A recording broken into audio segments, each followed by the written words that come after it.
We all know that Michelangelo was an artistic genius. We all know that. But what a lot of people don't know about Michelangelo is he also mastered another art form that is very rarely mentioned. That's the art form of dealing with your boss. Yes, even in the art world, even someone like Michelangelo still had bosses that he had to deal with and play politics with. Whether it's wealthy patrons who are funding his work, whether it's the Pope asking him to paint the Sistine Chapel, even Michelangelo had bosses. And it's because of his ability to deal with these bosses as much as his skill as an artist that made him as successful as he is. Frankly, there was a lot of other artists around at the same time that had work as good, maybe even some a little bit better than Michelangelo, but they didn't understand how to play the political game that Michelangelo did. And the way in which he did it is something that we can all make use of in our daily lives.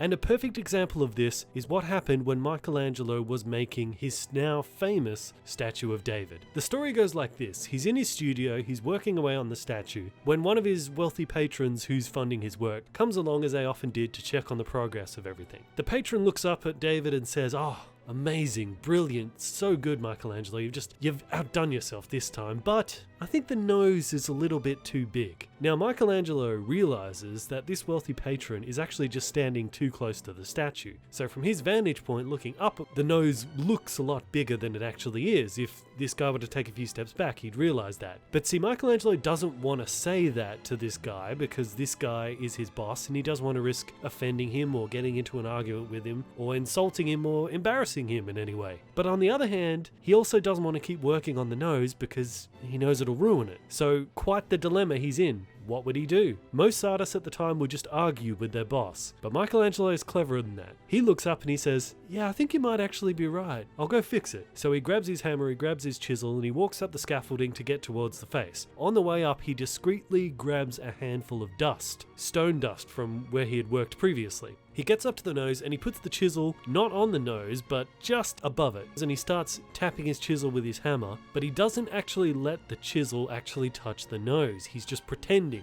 hammering away at his chisel, making it seem like he's working on the nose. As he's doing this, he strategically lets some of the dust in his hand fall. So from the perspective of the patron down below, he's chiseling and fixing the nose. He does this for about 20 minutes, then he dusts off the nose and he calls down to his boss and says, "How does it look now?" The patron looks up and says, "Oh, you've made it come alive." This is why Michelangelo was a genius, not just because of his art, because he knew to do things like this. And this tactic of Michelangelo is something all of us can apply in our lives. Maybe you work in an area where there's a lot of groupthink that goes on around a certain idea. You can adapt Michelangelo's strategy a bit so that you can please your bosses, you can fulfill the politics of the office, but you still maintain the quality of the work that you want to put forward. The nature of any kind of creative work or groupthink is that your stuff is always going to be changed. One particular strategy that was a variation of Michelangelo's that I heard in an interview which I've always remembered was a particular screenwriter. I can't remember who this was. I've tried to find the interview, but I can't. But this screenwriter was talking about writing a movie script. And he said, when I write a movie script and I finish it, it's perfect. It's exactly as it should be. And he's got it ready to hand over to the studio. But he doesn't. Because he knows that everybody involved in the movie making process is going to want to pitch in their 2 cents to make it better. Even if making it better is actually ruining what's perfect. Everybody wants to feel like they're contributing in some way. So what this writer would then do is he would go back to the script and he would put in something that definitely shouldn't be in there, and he would take out something that definitely does need to be in there. And he'd do these two things as bait, so that when he hands his script over to the producers in the studio, they'd say, "Really good, but we just need a bit something here, or we need just to have this scene taken out." And he'll say,